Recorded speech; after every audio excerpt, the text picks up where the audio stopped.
Nous arrivons donc à la fin du chapitre 13 du livre de Zeta de la métaphysique, passage où Aristote formule une aporie. Si la substance est non composée, alors il ne pourra pas y avoir de définition de celle-ci, ce qui est une conséquence inadmissible. Voilà pourquoi ce raisonnement se révèle comme aporétique. Nous sommes donc plus précisément en Métaphysique Zeta 13, 1039 à 3, 24.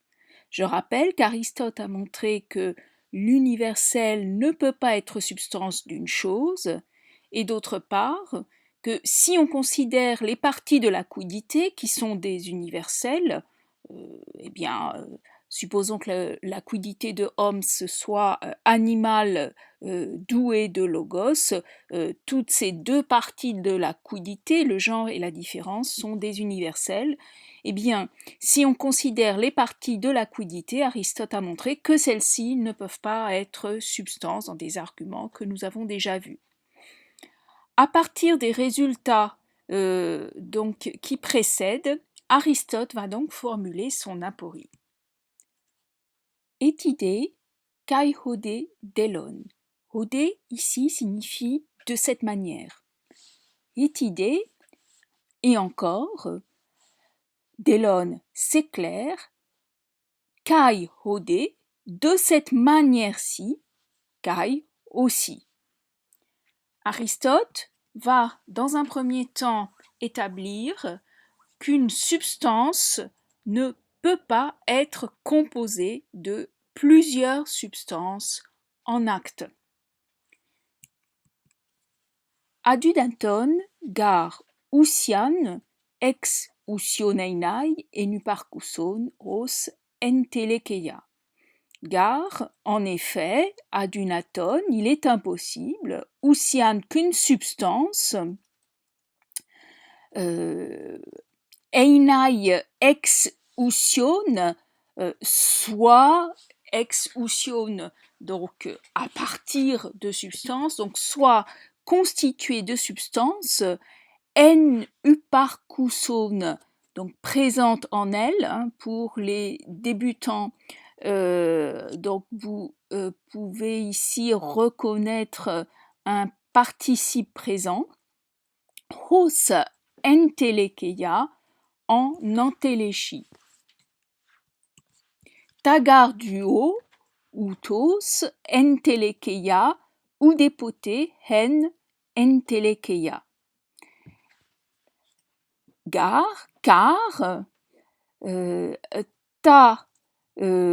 outos entelekeia, duo, car ta, donc les choses qui sont duo de entelekeia en entéléchie, ou dépoté hen entelekeia, ou dépoté donc ne sont jamais hen une en entéléchie. Al ean dunamei duo estai hen. Al mais ean si duo elles sont deux dunamei en puissance, estai hen, elle sera une. Oion diplacia ec duo emiseon dunamei ge. Oion, par exemple, diplacia le double ec duo emiseon, donc sous-entendu esti, est constitué de deux moitiés, dunamei ge, mais en puissance. Egar entelekeia korizei, gar car, entelekeia, c'est l'entéléchie. Ici, on peut dire que l'article sert vraiment à insister sur entelekeia. Donc, c'est l'entéléchie, korizei, qui les sépare. Hoste, ei eusia en, ukestai exousion enuparkuson. Hoste de sorte que si la substance est une, eiousia n, ukestai exousion enu parcoson, elle ne sera pas constituée exousion de substance enu parcoson présente en elle, kai kata touton ton tropon, on legei Démocritos orthos. Et kata touton ton tropon, à la façon précise, on Démocritos legei, donc à la façon précise que Démocrite dit, hein, donc ici, nous pouvons traduire par Démocrite le dit, orthos, avec raison, hein, de façon droite, avec raison. Adunaton, gar einai feci, ec duo n, et exenos duo genestai, car en effet, il est impossible, non, en effet, feci, il dit, adunaton einai, qu'il est impossible, ec duo n, donc qu'une chose, qu'une réalité genestai ec duo, donc naissent de deux, est exenos duo, ou bien que deux naissent d'une. Ta gar megete, ta Thomas, ta soucias poiei. Car, poiei, il fait ta megete des grandeurs, les indivisibles, ou des indivisibles, ta soucias, donc ici c'est vrai, on a vraiment une juxtaposition, et donc il me semble que ta soucias simplement va venir préciser ta atoma, donc il fait des grandeurs des indivisibles, les indivisibles, à savoir les substances. Il fait des grandeurs les réalités indivisibles, à savoir les substances. En effet, Démocrite estime qu'il existe des grandeurs indivisibles. Les grandeurs pour Aristote, ce sont les quantités continues qui s'opposent au nombre, qui sont les quantités discontinues. Les quantités continues, ce sont celles qui ont une limite commune.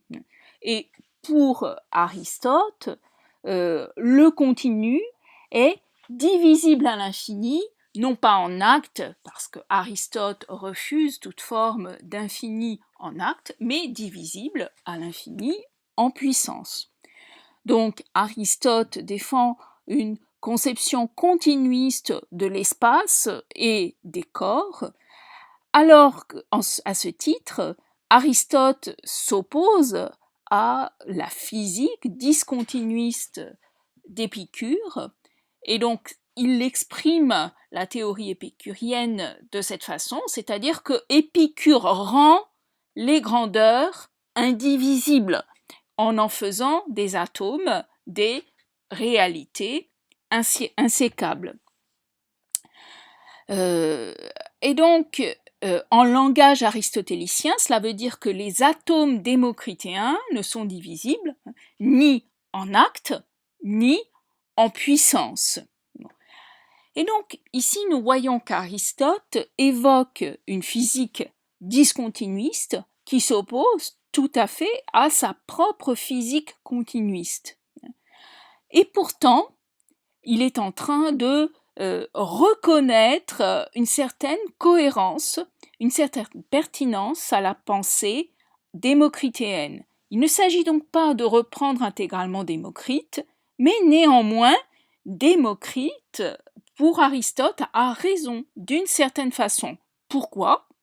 Parce que pour lui, les atomes sont les substances, les constituants derniers du réel, ce qui est véritablement, ce qui est de l'ordre de l'être, et par ailleurs, ce sont les seules substances. Ce que nous appelons substances, c'est-à-dire les réalités phénoménales, les corps, ce que du point de vue aristotélicien, nous allons de façon ordinaire et immédiate appelées substances, eh bien, toutes ces réalités phénoménales, pour Démocrite, ne sont pas réellement des substances, mais des agrégats de substances, puisque Démocrite rejette la pertinence de l'expérience sensible qui ne fait pas qui fait pour lui partie simplement de la connaissance bâtarde. Et donc, même si Démocrite, d'un point de vue aristotélicien, a tort au niveau de son atomisme, il a néanmoins raison de penser que la substance, pour être une substance, doit être une, et donc, de ce fait, indivisible, insécable, et ne doit pas être elle-même composée de substances, et donc on ne peut pas faire une substance d'un couple de substances, ou aussi considérer qu'une substance puisse être elle-même ou posséder de façon immanente en elle deux substances. Je pense que maintenant, la thèse d'Aristote, pour l'instant, semble assez claire. La substance ne peut pas, une substance ne peut pas être composée de plusieurs substances, donc au minimum de deux substances. Mais nous pourrions néanmoins, pour aller plus loin, nous interroger sur cette thèse. Et même si nous reprenons l'exposé le plus basique qui soit de l'aristotélisme, nous tombons sur la thèse après laquelle la substance sensible est elle-même une réalité composée de forme et de matière. Et d'autre part, le livre Zeta de la métaphysique montre bien qu'en un certain sens, on peut dire que chaque élément de cette paire, la forme et la matière, sont des substances, ou peuvent être des substances en un certain sens. Le fait que la matière puisse être considérée comme une substance dans la mesure où elle est sujet, hypokeimenon, a été démontré, ou disons exploré au début du Zeta, et le fait que la forme soit substance, voire même substance première, là est plutôt mise en valeur à la fin du livre de Zeta. Et donc, comment comprendre cette thèse que nous trouvons par ailleurs ici, c'est-à-dire que le fait qu'une substance ne peut pas être elle-même composée de plusieurs substances. Et bien la réponse, très clairement, est que ce qu'Aristote veut dire, c'est qu'une substance ne peut pas être elle-même composée de plusieurs substances à condition que toutes ces substances soient prises en un même sens. Et d'ailleurs, c'est ce qu'il vient de dire, c'est-à-dire qu'une substance ne peut pas être composée de plusieurs substances en acte. Autrement dit, une substance une en acte ne peut pas être composée de plusieurs substances en acte. Et donc ici, nous voyons en quelque sorte une étude de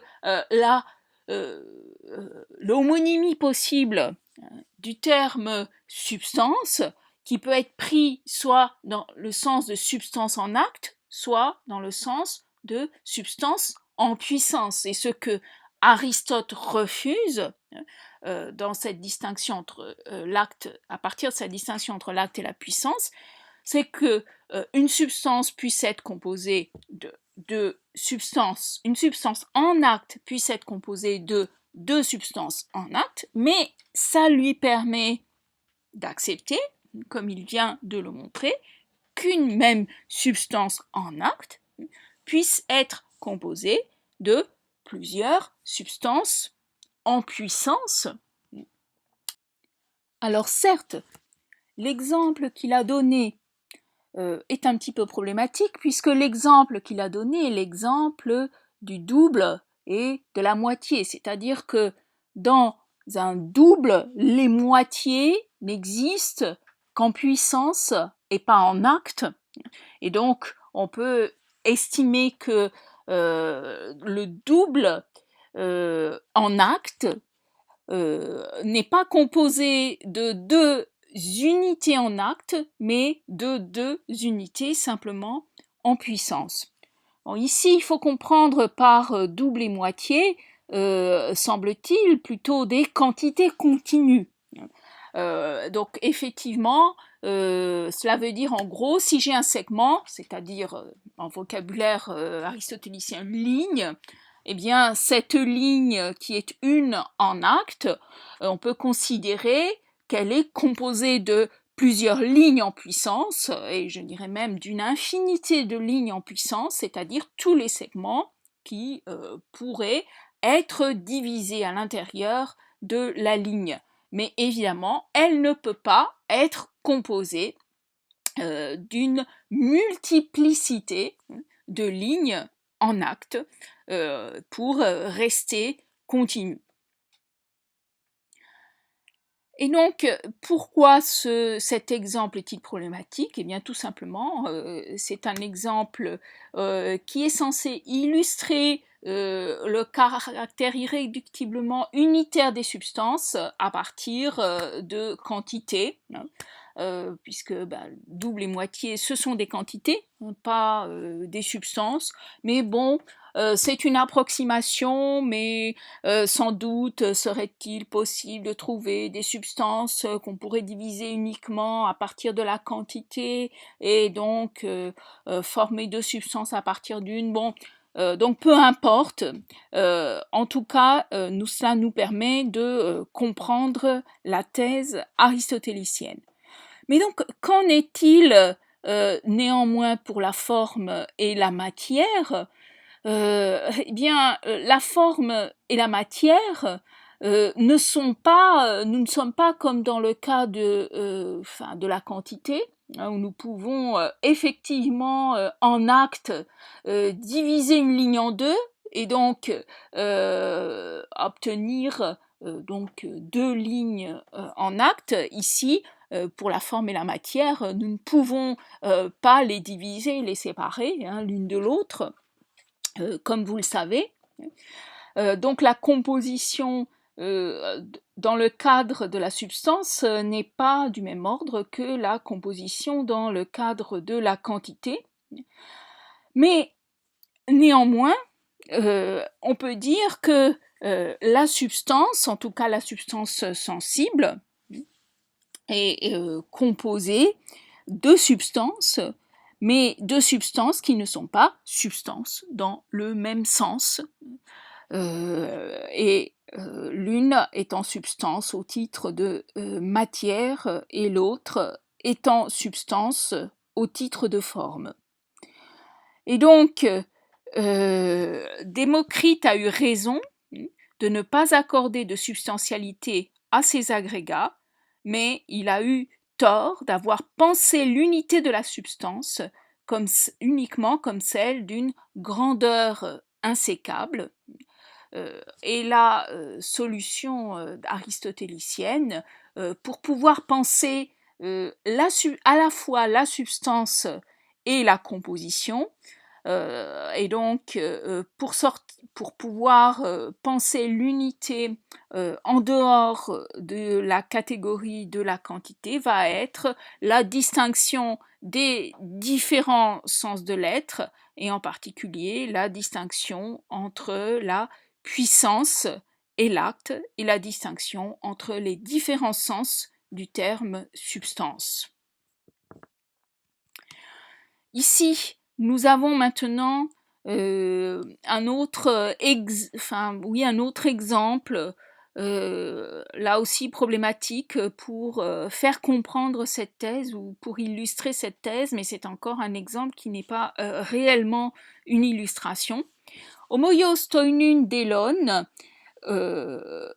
et certes toinun homoio delon il est clair, homoios roti kai ep arithmou exei, que il en ira de même aussi, hein, homoios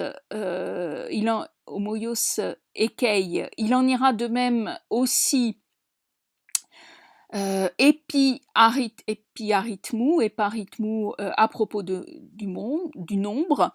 Donc, et certes, il est clair que la situation sera semblable aussi pour le nombre.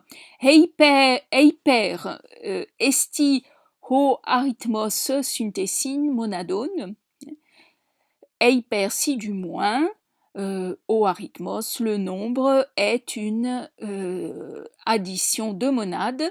Hosper legetai hypotinon, comme cela est dit par certains, donc comme le disent certains.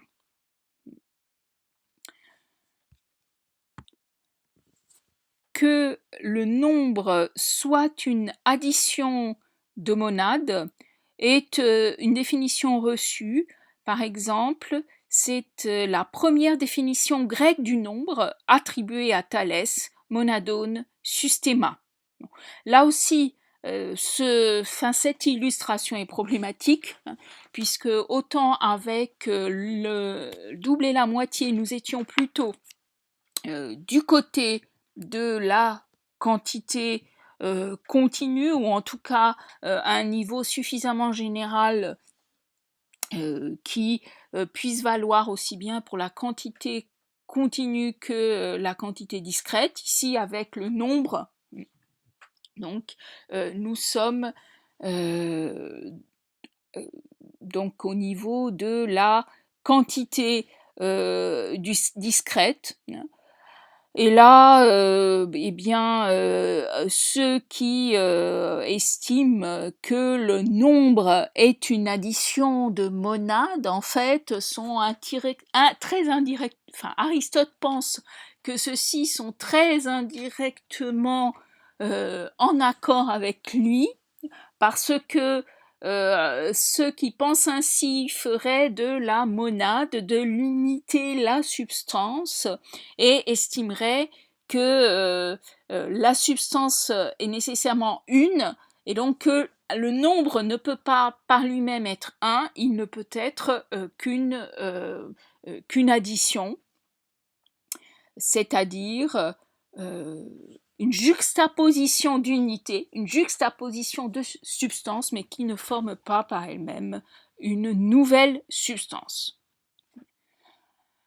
Nous savons donc qu'une substance ne peut pas être composée de substances en acte, c'est-à-dire qu'une substance ne peut pas être composée de substances prises dans le même sens.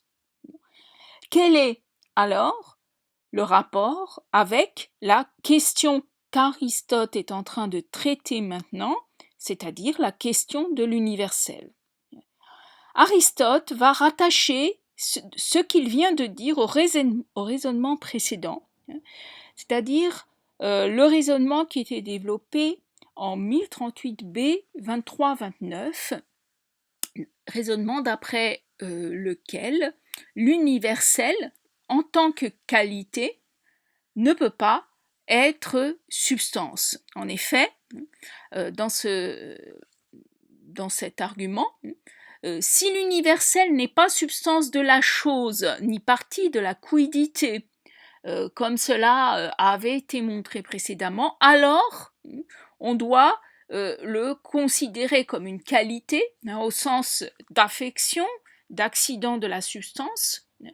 Mais si on prend cette troisième option, à ce titre, Aristote poursuit en montrant qu'il ne peut pas être substance, car la qualité est postérieure par rapport à la substance, Et donc, quelle que soit la condition que l'on prête à l'universel, c'est-à-dire soit substance par soi, soit partie de la quiddité, soit qualité, aucune de ces caractérisations de l'universel ne lui permettent d'être substance.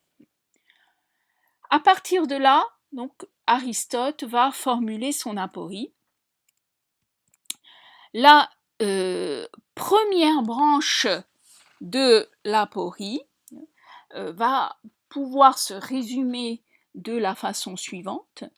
Si la substance est non composée, alors la définition est impossible. Ou, pour être plus précis, si la substance ne peut pas être composée de substances et si, a fortiori, elle ne peut pas être composée d'universel, alors la définition est impossible. Ekei de to symbainoi aporian. Mais to symbainoi, ce qui s'ensuit, ekei aporian, contient une difficulté. Eigar mete ekton katolu oion teinai medemian usian dia to toyonde ala metodeti semainein. Car ei mete ekton katolu oion teinai medemian usian. Alors,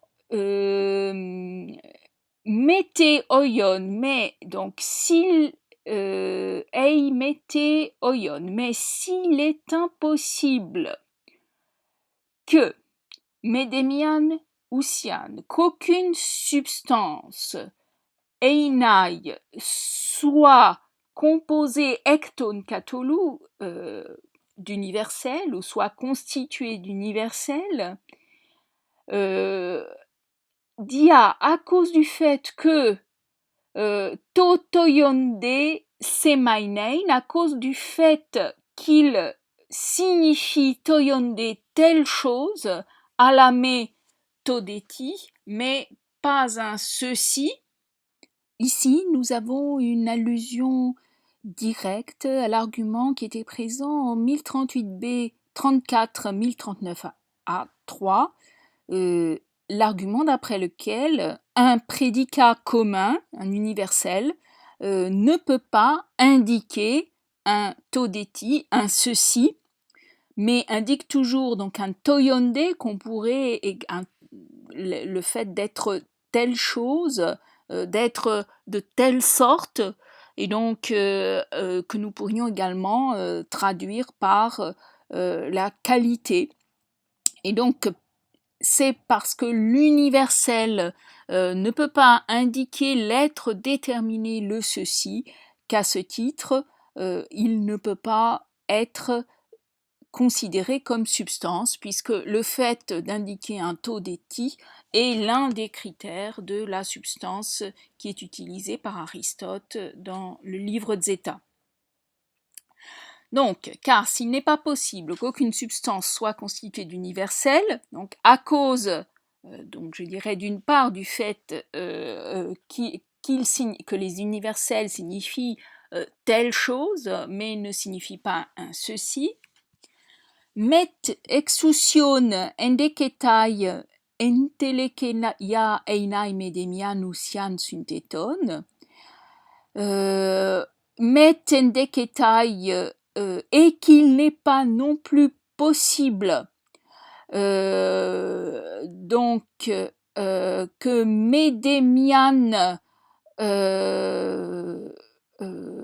usian, qu'aucune substance synthétone soit un composé ex uxion à partir de substances en entéléchie, asunteton an eie usia passa, alors toute substance sera non composée, hoste oudelogos an eie oudimias usias, hoste, de sorte que oudelogos an eie, il n'y aura pas non plus, ou il n'y aura pas d'énoncé, oudemias usias, d'aucune substance. Donc, si la question, en fait, l'aporie est la suivante, c'est que une définition est nécessairement par elle-même composée de termes universels. Donc, elle est composée d'universaux. Or, les arguments précédents tendent à montrer que la substance elle-même non seulement ne peut pas être composée en général, c'est ce que Aristote vient de montrer, mais qu'elle ne peut pas non plus être composée, a fortiori, d'universaux, pour d'autres raisons qu'il explicite maintenant.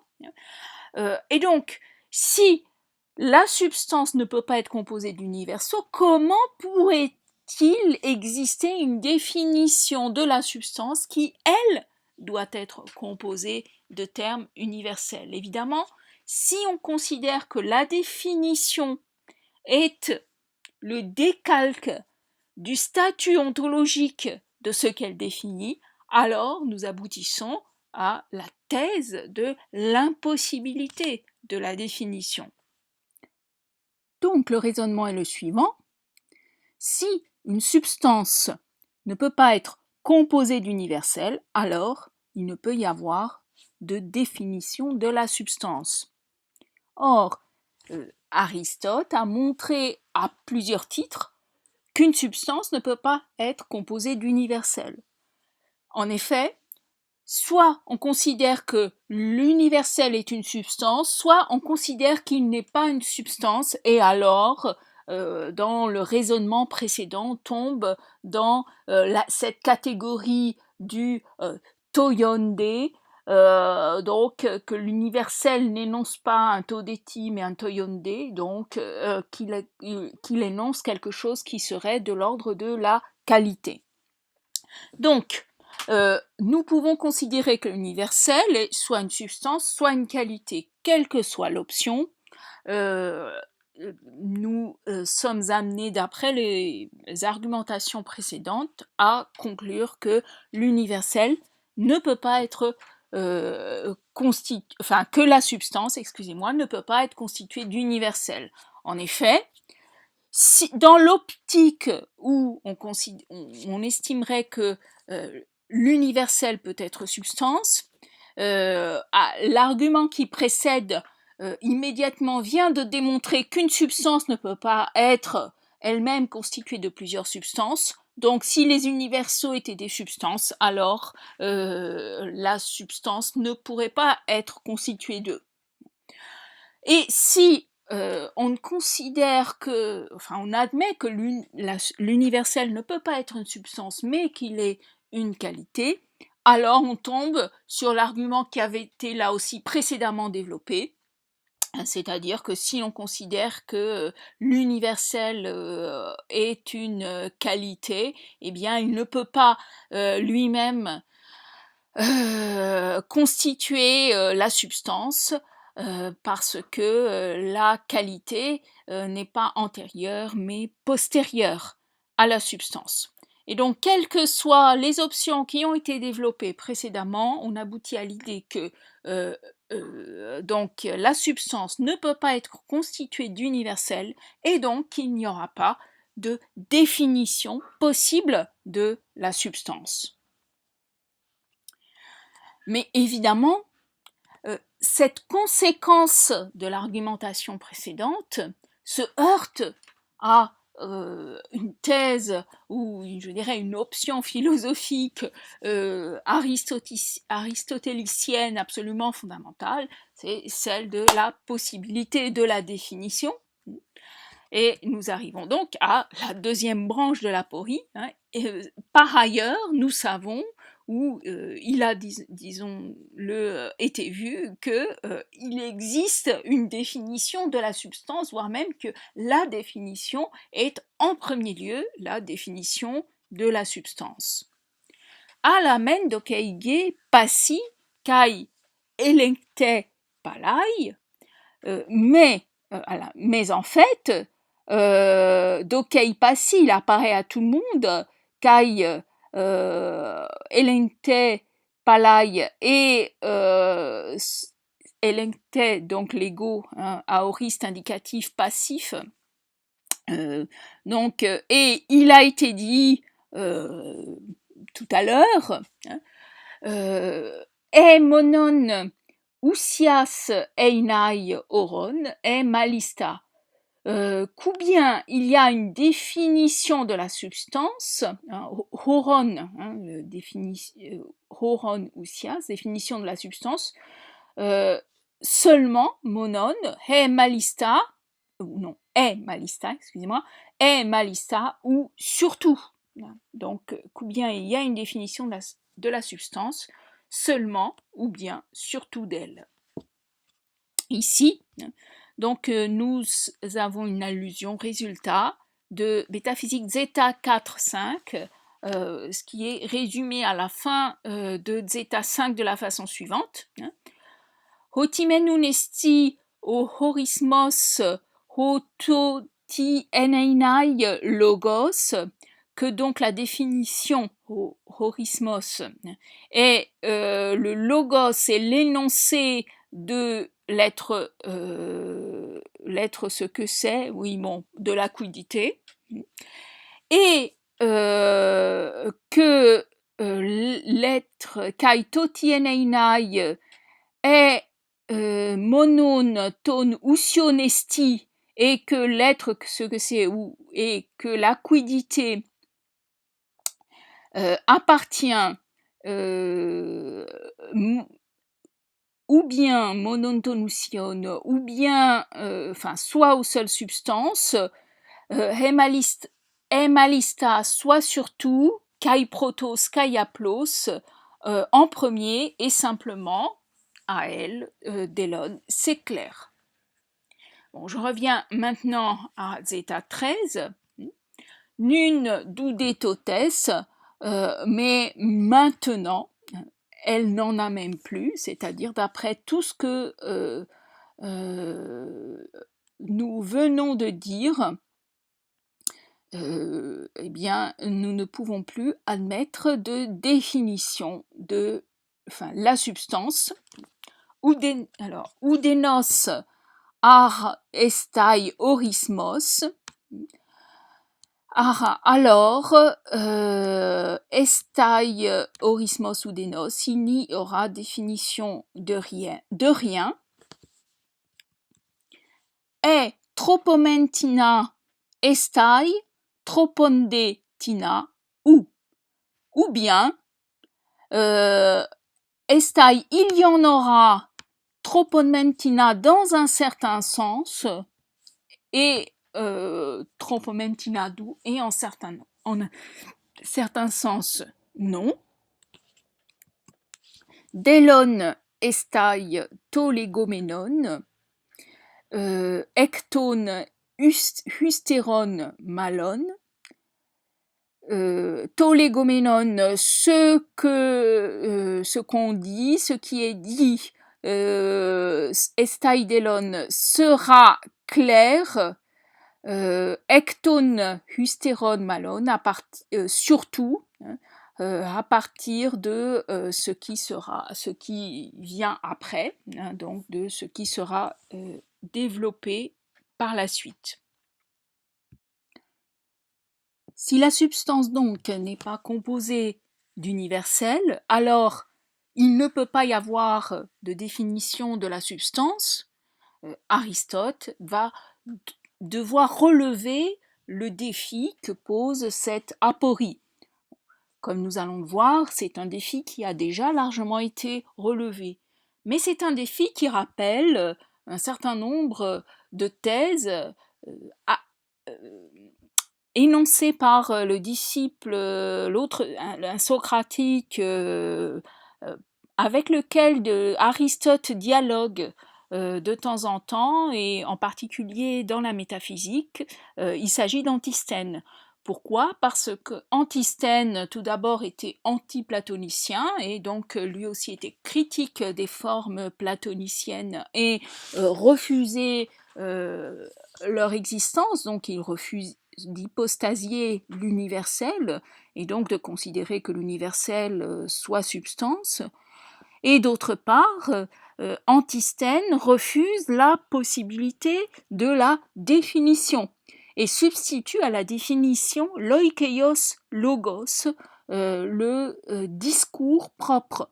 Et donc ici, on pourrait dire que cette objection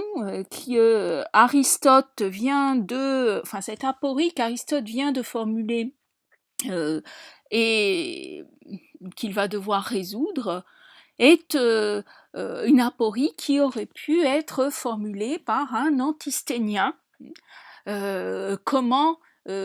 tu refuses que la substance soit composée d'universel, alors comment expliques-tu la possibilité de la définition ? En fin de compte, tu es obligé de te rallier à la thèse antisténienne, d'après laquelle la définition est impossible.